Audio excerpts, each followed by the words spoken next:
Stick 'em up, bitch! Give me your wallet!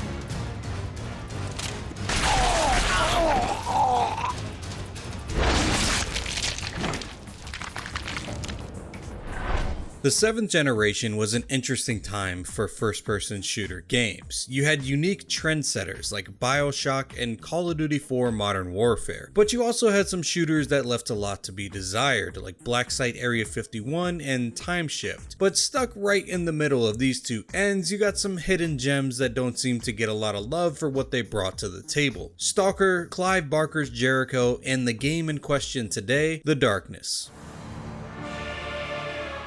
The Darkness was a first-person shooter that was released in 2007 on the PlayStation 3 and the Xbox 360. It was developed by Starbreeze Studios, the same minds behind the Chronicles of Riddick games. The story of The Darkness is the star of the show here. It's a mobster shooter that takes place in gritty 1990s New York City. The protagonist, Jackie Estacado, is a hitman for the Franchetti Mafia, but also, he is the vessel for an ancient cosmic being called The Darkness. It's not the typical mashup of genres that you would think of. It's like the Goodfellas, but in the opening scene of the movie, Ray Liotta gets taken over by Venom. It sort of reminds me of Christopher's screenplay Cleaver in The Sopranos. Young wise guy, assassin, gets betrayed by his people. They whack him. Leave his body parts in dumpsters all around the city. Long story short, he is put back together by science, or maybe it's supernatural. And he gets fucking payback on everyone who fucked him over. That pitch is pretty on the nose for this game. Jackie's body isn't chopped up into a bunch of pieces, but he is killed and brought back to life by this darkness, and he sets forth on a path of vengeance to kill the family that betrayed him. If this game wasn't already based on a comic book character, I'd say that Christopher Moltisanti should get some writing credits. Don't make me come look for you. The game actually starts with Jackie waking up in the backseat of a convertible on his 21st birthday. Instead of being blackout drunk in celebration of reaching legal drinking age, he is instead recovering from a head injury that he got during a failed attempt at collecting some protection money from a club owner. In the front seats are Mikey and Dino, two of Jackie's mafioso brothers. They are also worried about the boss, Paulie, retaliating against them for not collecting the money that they were supposed to. And in some spark of inspiration, they get the idea to go whack some construction foreman that Paulie wanted taken care of for some reason, in order to not go back to him empty-handed, as they say. Little do they know that it's too late. The cops on Paulie's payroll are already in pursuit of them, and in this chase through the Midtown Tunnel with bullets flying and cars trading paint, Dino loses his head and Mikey ends up tossed from the car when it crashes into the construction site. He isn't dead right after the crash. In fact, he's in good enough spirits to complain about his new pants getting ruined by his inconsiderate tibia traumatically bursting through them. But as a kind friend, I decided to put him out of his misery with the 2 new pistols that he just gave me for my birthday. Jackie, as the last one standing, was screwed even before the collection job went ass up. The boss, Paulie, is actually Jackie's uncle. Not bloodline uncle, like Italian family sort of uncle. Paulie picked up Jackie really young from an orphanage and gave him a chance at making a living with him and his family. And over the years, Paulie has become very paranoid of Jackie because he is smart and well respected within the family. So Paulie feels his position as the Don is threatened. So in light of Jackie's 21st birthday, Paulie was going to have him killed off. In fact, I got a surprise for you. On your birthday. It's in the closet. Have a blast.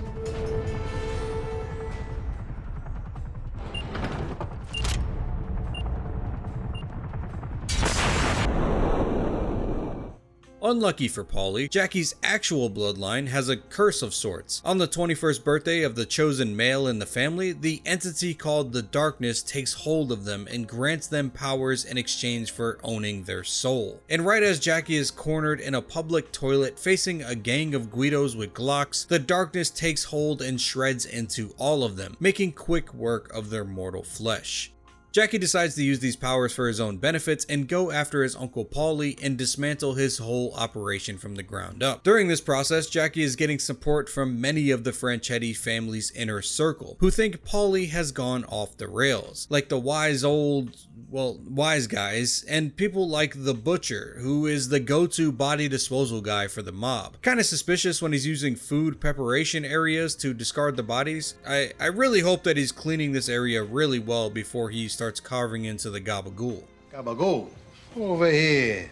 Jackie also goes through the trials of being possessed by the darkness. It's not something that he directly mentions in the gameplay, more so in the cutscenes where he adds some narrative exposition to what's going on, but there are plenty of moments in the game that focus on the darkness, of course. You straight up get brought to a different dimension at several points. It might be hell, but we don't really know where it is, but you do get to the bottom of what this darkness is and eventually gain some control over it rather than just being its vessel. And all the while, Jackie is balancing a relationship with his girlfriend Jenny, someone that he's known since he was at the orphanage and is very close to, and it's very clear at moments in the game that Jenny is the main thing that just keeps Jackie going. He doesn't care for this mafia lifestyle. In fact, he doesn't even let Jenny know what he does for a living. She knows that he works for his Uncle Paulie, but he makes it sound like it's a factory job or something. He says he takes out the trash. I'm a nobody. Take out the garbage.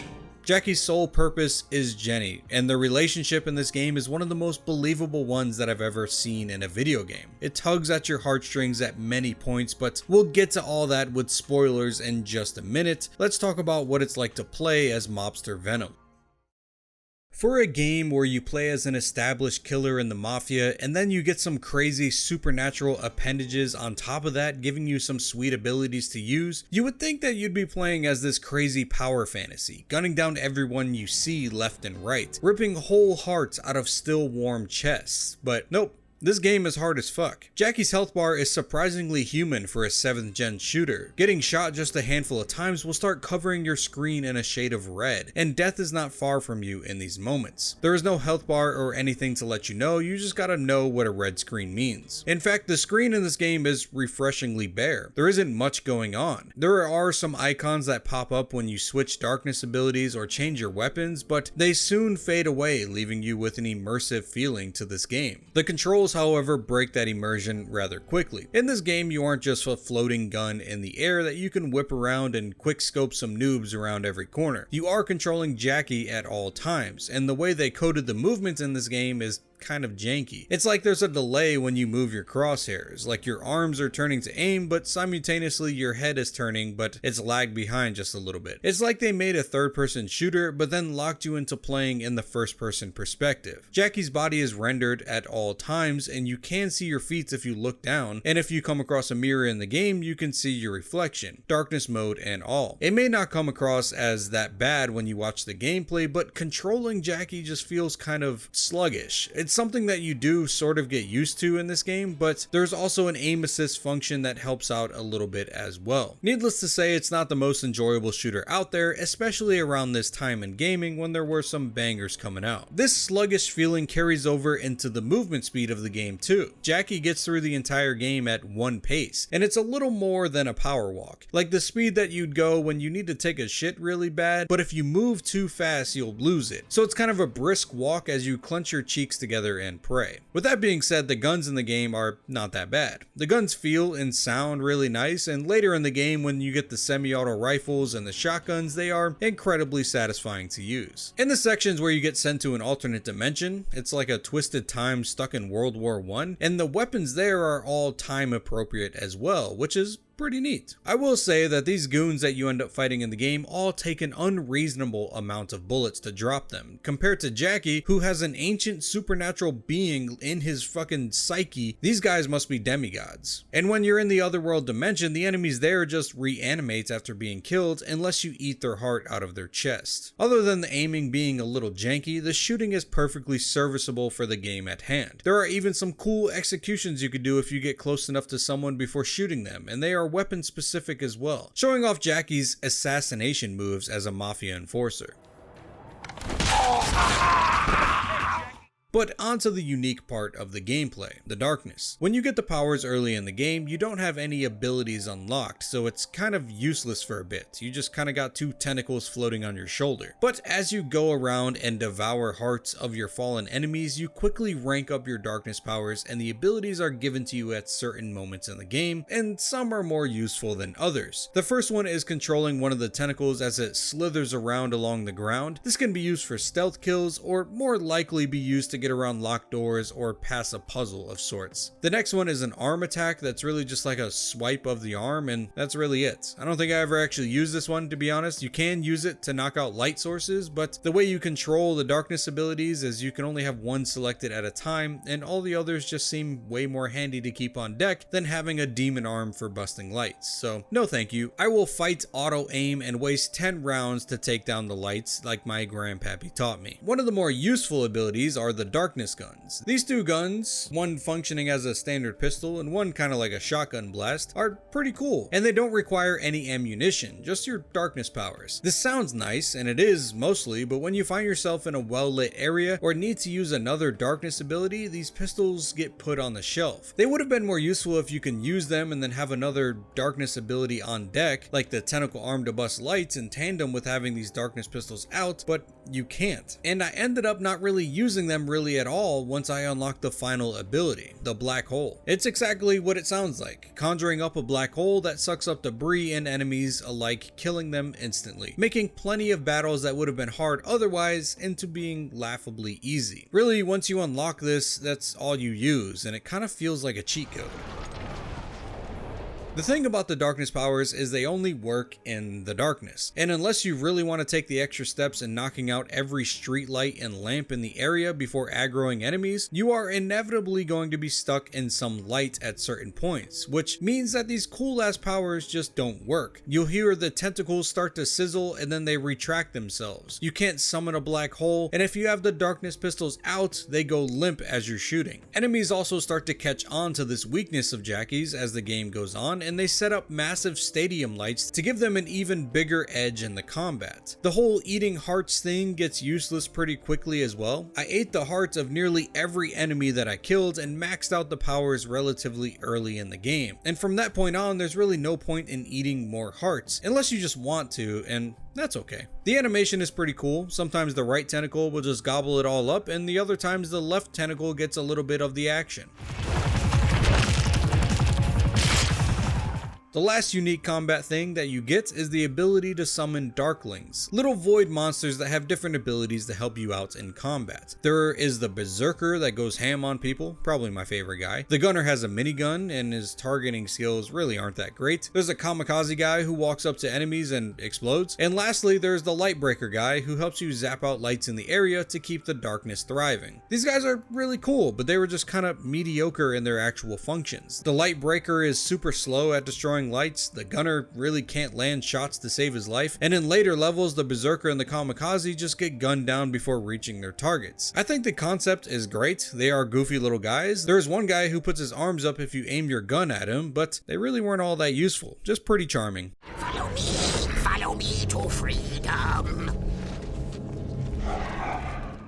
The last thing I want to touch on before we hop into the story is just how cool this world in the game is. It's like that gritty, urban New York City vibe that just feels appropriate in a game like this. It feels dingy and dank, and if you were ever lucky enough to go into an NYC subway in the 90s, you get a weird sense of nostalgia here. It's not even too far removed from what it feels like today. You can still hop turnstiles and everything. The graffiti around the place is also from real Swedish graffiti artists, so there is a level of authenticity to the feel of the tags around the place, reminiscent of Getting Up, in which they source real artists just to make graffiti tags around the city. There are 2 subway stations that serve as sort of a world hub in this game. Everywhere you need to go can be accessed from these 2 stations, and when you're underground, it's kind of a non-combat area. You can't even draw your guns if you wanted to, and sometimes you want to. And if I don't? Well, if you don't, I got a magic trick for you. I see you around here again, dipshit. I'll put my arm down your throat and pull a rabbit out your fucking ass. Just relax, all right? But it's a place that offers the opportunity to talk to a bunch of people down here, getting some side quests and neat interactions. The side quests don't really amount to anything, they don't give you any items or special information, you usually just get some bonus content unlockables in the form of a phone number, which was a really weird premise. Like, yeah, hey, I'll do this favor for you, let me go kill some guys. Okay, I finished killing some guys, what you got for me? Yeah, here's a phone number. The fuck? You'll receive these numbers and also find some laying around the city, and when you walk up to a payphone, you can dial up the number and get some sort of jokey call line or brief conversation with someone. They mean absolutely nothing. They're just little entertaining snippets, but they do unlock some sort of developer drawing or concept art to look at in the main menu. It's kind of cool. There is a weird level of detail with small things like that in this game. The TVs that you find in the game also play full-length movies and TV shows from the public domain. If you sit on the couch with Jenny for 2 hours, you can watch the 1962 film To Kill a Mockingbird and then flip the channel and watch something else like Flash Gordon or The Man with the Golden Arm. You can sit there for hours just watching shit on the TV, snuggling up with your girlfriend. There is also something special, if not a little tedious, about the travel in this game. There are no menu maps or waypoint markers or anything. You just kind of gotta know where you're going. You can look at subway maps and street signs to make your way to most places, but sometimes it takes a little wandering to find out where the fuck Jenny decided to buy an apartment. But also, if you get lost, there's a friendly helper just one call away on the subway's information kiosks. New York Transit Service, how can I help you, sir? Sir, there's an exit that leads to Lower East Side in the Canal Street subway station. It's the right exit next to the Trinity Church exit. Raspberry Street lies right next to the Green Olive Grove restaurant. The voice acting in this game is also super well done. Most notably Mike Patton, the lead vocalist of the band Faith No More. He voices the darkness and it's eerie and it's chilling. It's perfect. Make them fear you. But even side characters like Jimmy the Grape are really well done.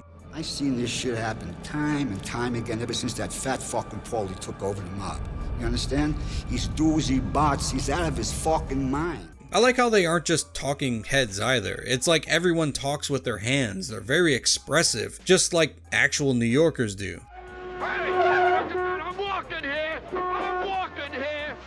Up yours, you son of a bitch! You don't talk to me that way! Get out of here! Just looking at these guys talk in a natural, real conversational way, existing in their worlds, makes you wonder why Bethesda still can't get this shit right in 2023. The voice actor for Jackie is really good. He sounds tired and depressed, but in the best way possible. Also, the Berserker Darkling is voiced by the same guy who did Invader Zim, so that's pretty cool. Follow me to freedom. All the characters are really unique, even characters with no dialogue. I found this guy with no legs and one arm sitting in a bed getting oxygen, but he's still kind enough to whip out a pistol and load it up for me to shoot at all the people trying to get into Aunt Sarah's apartment. This random animation and character model is so not needed, but I loved it. Also, the music is on point for this game. The beautiful slow songs when talking to Jenny or Aunt Sarah make the situations feel deep and intimate. But then when it's time for action, oh man, the tracks hit hard and you just want to kill. Really forced the fucking line this time. Whatever happened to And there's no better way to listen to music that makes you want to kill than using the sponsor of today's video, Raycon and their Everyday Buds. But first, a word from the sponsor of today's video, Raycon. I'm someone who constantly has earbuds in, whether it be out doing yard work, writing scripts for these videos, or working out. Having good earbuds is a must. And ever since I got the Everyday Buds from Raycon, I've been using them, well, every day. The Everyday Buds have some of the best audio quality that I've had in earbuds, and the fitment for me is perfect, something that I've struggled with a lot with my last pair of earbuds. These Raycons don't fall out no matter what you're doing, and they fit flush in my ear so I could even lay my head down on a pillow without any discomfort. And the fact that there's 32 hours of battery life is just the cherry on top. That is a whole lot of podcasts that I can listen to before plugging in or wireless charging, which is also super convenient. I've had earbuds over double the price of what Raycon is charging for these Everyday Buds, and I think Raycon definitely gives more quality for less dollary dues. This year, Raycon is turning 6 years old, and they've really made a name for themselves in providing quality audio products at an affordable price, and they're celebrating this accomplishment with you. Their biggest sale of the year is on right now, 20 to 40% off site-wide, and that's not just the earbuds, they have all kinds of tech, speakers, charging cables, even water filters and air purifiers. So go and save some money on some cool high quality products. Go to buyraycon.com/MrHammers and use code BIRTHDAY during checkout. Not only would you be getting a great deal on some dope stuff, but you'd also be supporting me in the process, and for that, you're super cool. Thank you to Raycon for sponsoring this video. Now back to the story of The Darkness. The plot of this game is, from what I understand, loosely based on comic books, both Witchblade and The Darkness, in which Jackie Estacado is a sort of anti-hero in them. But I haven't read the comics, so I can't really speak on what is and isn't in them when speaking of this game's adaptation, so I'm just gonna break the plot down as I understand it from just this game itself. Like we went over earlier, Jackie gets set up by his Uncle Paulie and is fighting back an assassination attempt on his 21st birthday, and right when he is cornered and you think he's about to die, he gets help from an ancient cosmic being that summons tentacles from his shoulder blades to help him kill all the baddies. Jackie never liked the way that Paulie ran the mob. Getting involved with drug deals and working with the police just didn't sit right, and most of the other family agreed, but this tension between them is why Paulie wanted Jackie taken out. After murdering all the goons sent to kill him, Jackie heads to the subway and gets a page from his girlfriend Jenny, so he picks up a payphone and gives her a call back. I know I just lost a good portion of you young cats watching this video, but just stick with me here. Jackie was supposed to meet up with Jenny to help her move into her new apartment, but getting swarmed at a construction site and being possessed by a cosmic being has just set him a little behind on time. Jackie and Jenny's relationship seems so real for a video game. The writing is so subtle and nuanced when they are talking to each other. You get the feeling that these two genuinely have known each other for years. The actors for these two characters just really killed it with their roles. Anyway, Jackie shows up to Chinatown to meet up with Jenny, and she doesn't even really question why Jackie is late or scolds him for missing their plans. Instead, she just directs Jackie to the kitchen table where she has a birthday cake waiting for him to blow out the candles, even giggling at the fact that the baker spelled Jackie's name wrong yet again, just subtly giving more backstory to the relationship and implying that they've celebrated many birthdays together and this baker just fucking sucks over the years. Jackie tries to explain to Jenny the best he can that he had a crazy night, to say the least, but he can really only say so much as Jenny isn't keen on Jackie's mafia life. She thinks Uncle Paulie just gives Jackie work around the city and has no idea that they are both part of the massive crime syndicate known as the Mafia. There's no mafia. Jackie says Paulie is mad at him because some money went missing from the register at work, and Jenny plays along, but she knows that Jackie isn't being truthful. What exactly do you do for your Uncle Paulie anyway? Why won't you tell me? I'm a nobody. Take out the garbage. You're a bad liar, Jackie Estacado. I'm in a waste management business. Everybody immediately assumes you're mobbed up. It's a stereotype, and it's offensive. Jackie does try to come clean though. He tells her what's really going on, but she quickly just redirects and decides that she wants to ignore all the fucked up stuff and just spend some time with him. She also tells him that his friend the butcher stopped by and asked Jackie to call later. They lay down on the couch in her new apartment, still full of moving boxes, and she peacefully falls asleep in Jackie's arms. You can sit here as long as you want to and watch the whole movie if you're interested. It's sort of the game's way of saying that Jackie would never actually get up from this spot, but you, the player, can leave whenever you're ready. Once you decide to get up though, you head to the phone and you call up the butcher. The butcher is a self-proclaimed unaffiliated man that disposes of bodies for the mob. He says it many times. You know me. I never choose sides. But he is very clearly picking a side by deciding to help Jackie and even going as far to tell him what he needs to do to hurt Paulie's bottom line. He tells him that he needs to kill one of Paulie's drug suppliers, Dutch Oven Harry, and get rid of all the cash and merchandise that he has in the building. But of course, he's not telling Jackie what to do, he's just speaking freely as if it were him. If I were the kind of man to be involved in things like this, but I'm not, see? The police swarm the area and Jackie tries to make it out on the next block, but one of the police captains, Eddie Schroet, is on Paulie's payroll and he is here to put a bullet into Jackie and not take him into the station. Jackie guns his way through the streets full of mobsters and police on mobster payroll and eventually gets to the spot where Dutch Oven Harry is. Harry isn't in, but you talk to the next in charge, being a guy named Roach, and you also get to hear a little bit of random interactions happening between a couple of the wise guys. I got a date with that stripper, Camille, from the Pink Pony, the one with the huge tits. Now you tell him I ain't doing it. You know Camille's really a guy, don't you? Yeah. So? Hey, buddy. I never seen you here before. Once you talk to Roach though, he gets a call from Harry and gets informed that the guy who just came to visit needs a shot of hard liquor. I don't know why they're talking in code like it matters because they're talking to a fellow mob guy. Like clearly Jackie knows what that means and he wouldn't get caught with his pants down in this situation. What are you, crazy?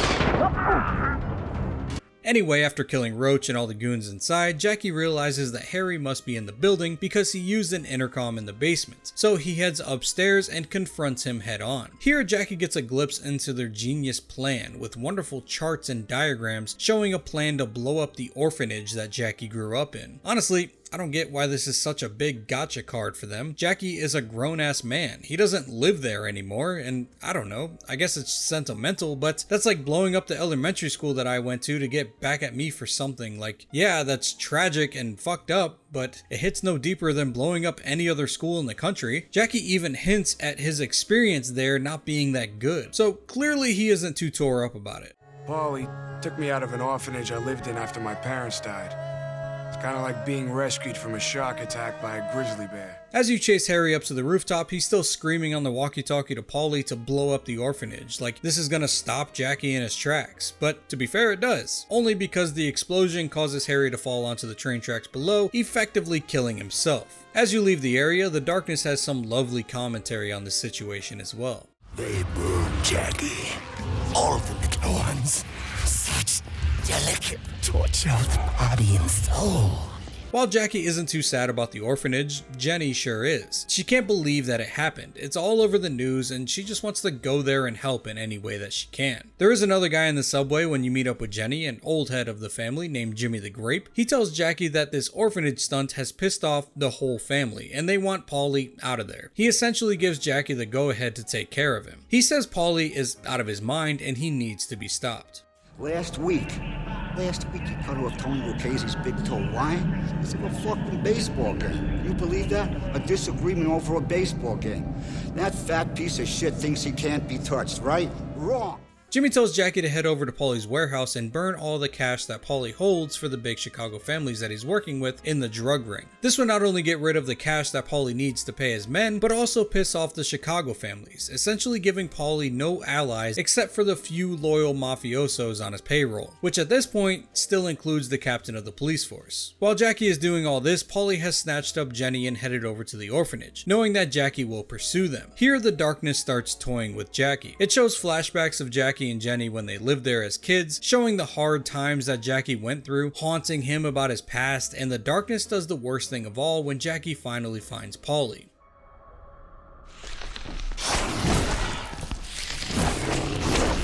That's you, my puppet. Now watch this.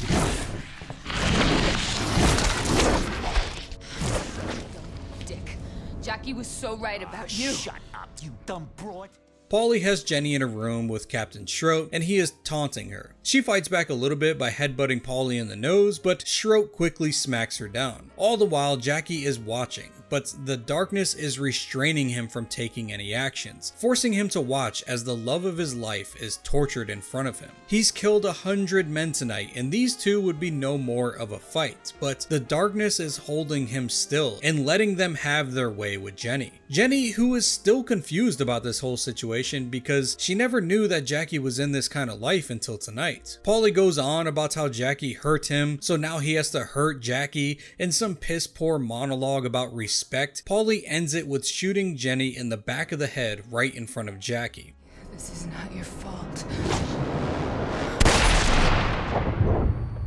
Paulie then tries to shoot Jackie, but the darkness finally interferes in the situation as it needs Jackie alive. The darkness then starts to taunt Jackie as he cries over Jenny's body, but Jackie takes immediate action. Jenny was his reason for living. She was the only thing that kept him going, so he picks up the same gun that was used to kill her and he decides that he will kill himself. And while the darkness tries its best to stop Jackie, Jackie succeeds.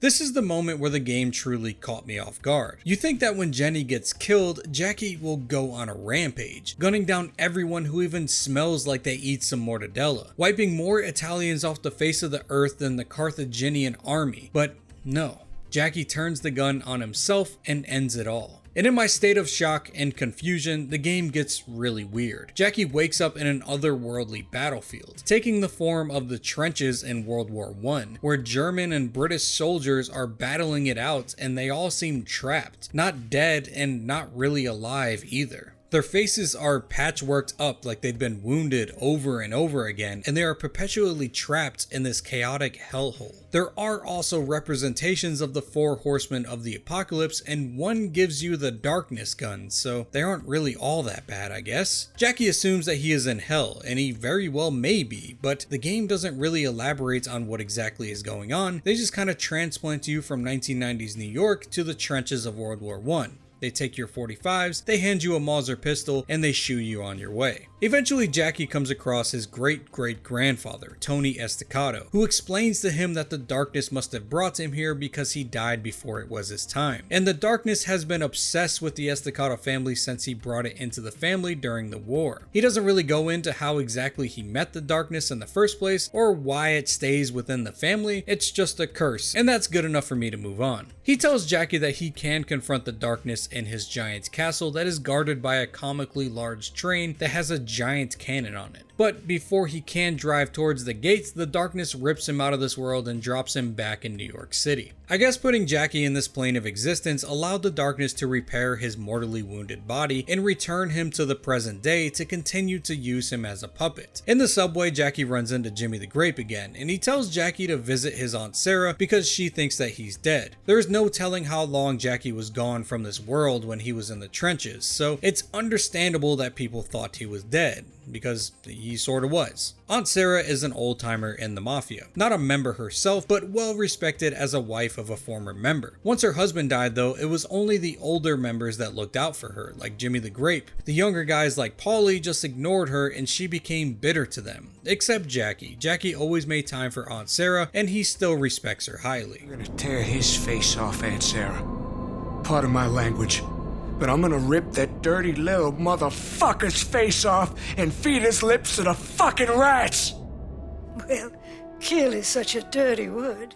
First line of business is to take out Paulie's lapdog on the police force. Jimmy gives Jackie the address of one of Schroet's hideouts and sends him on his way. Schroet is ready for this though, and greets Jackie with guns ablazing, eventually roping in some of the police force and even a helicopter, allowing him to escape the grasp of death, for now. Luckily, the Butcher has a plan to get back at Schroet. There is a briefcase of sensitive information that Schroet keeps in safekeeping in some abandoned Turkish bathhouse. The plan is for Jackie to get in there, kill the dirty cops, steal the briefcase, and then let the Butcher put a bomb in it.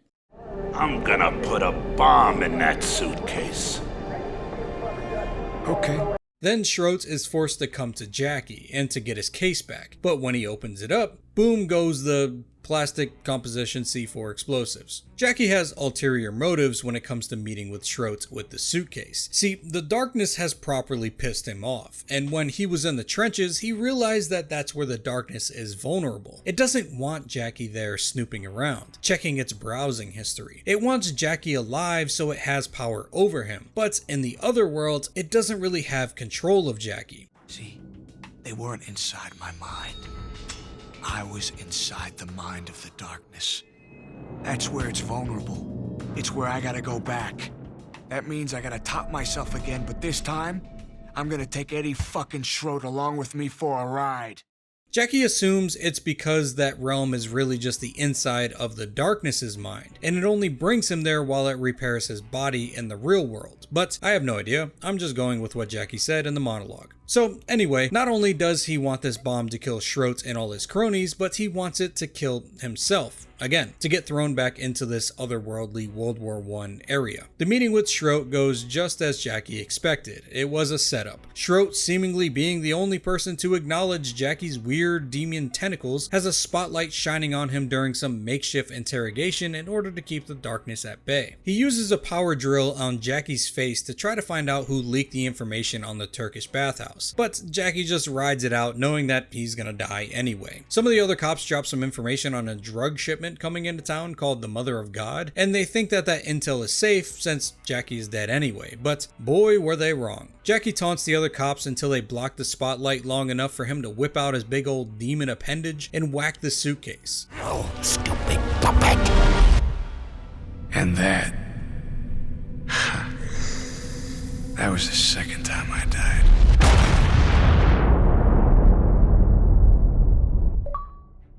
The bomb goes off and all of them die. Jackie wakes up back in World War I.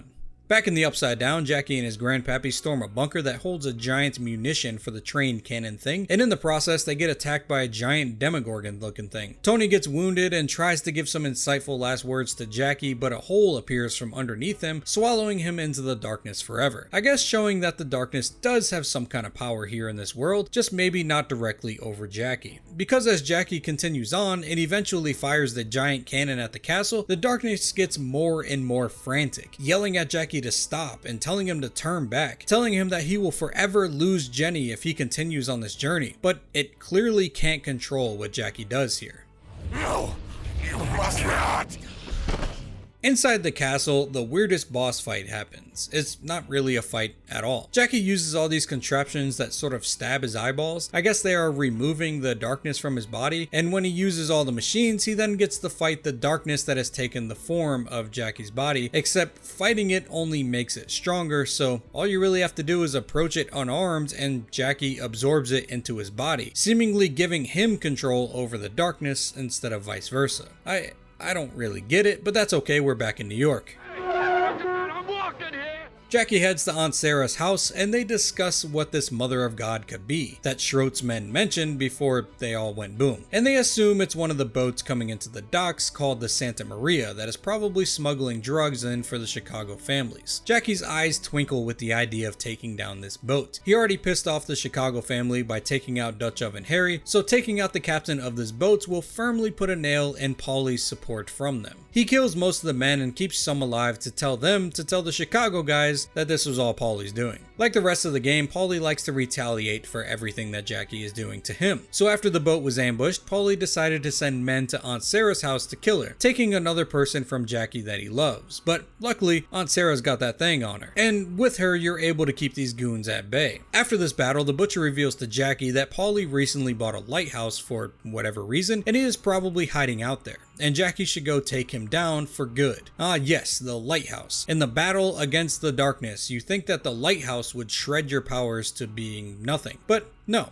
Luckily, the actual beam of the lighthouse is never used against you as a weapon, it's just a cool set piece, I guess. He tries to put some mounted stadium lights on the building when you get there, but no.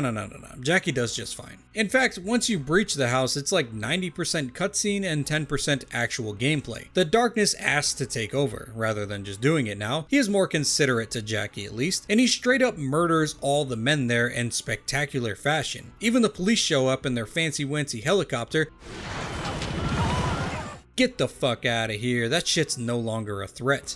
After a long, gruesome display of murder, Jackie finally corners his Uncle Paulie in the lighthouse and unceremoniously takes him out. It becomes known that if Jackie makes this last kill, fueled by such strong vengeance that the darkness will again regain control of him. But it does nothing to stop Jackie's decision. Paulie needs to die for more than one reason, but one reason is really enough. Estacado! You fucking piece of shit! I hope you rot in hell forever!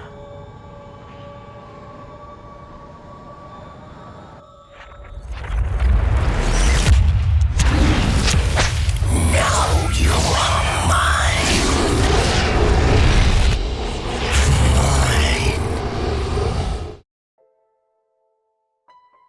After this, Jackie wakes up on a park bench with his head in Jenny's lap. He is confused but also entirely at peace with this. Jenny tells him that they don't have much time and they just get this beautiful moment to say goodbye. And Jackie pleads that he wants to stay here forever. It's beautiful. It's a crazy juxtaposition of such a beautiful representation of love in such an edgy and dark game. It's the most whiplash-inducing way to end a game after 20 straight minutes of carnage and murder, and it's a reminder of what Jackie was doing it all for in the first place. Again, the emotion from these two actors is perfect, and this scene is one of the best in the entire game. It ends with Jenny telling Jackie that he needs to wake up, and when he does, it's just roll credits.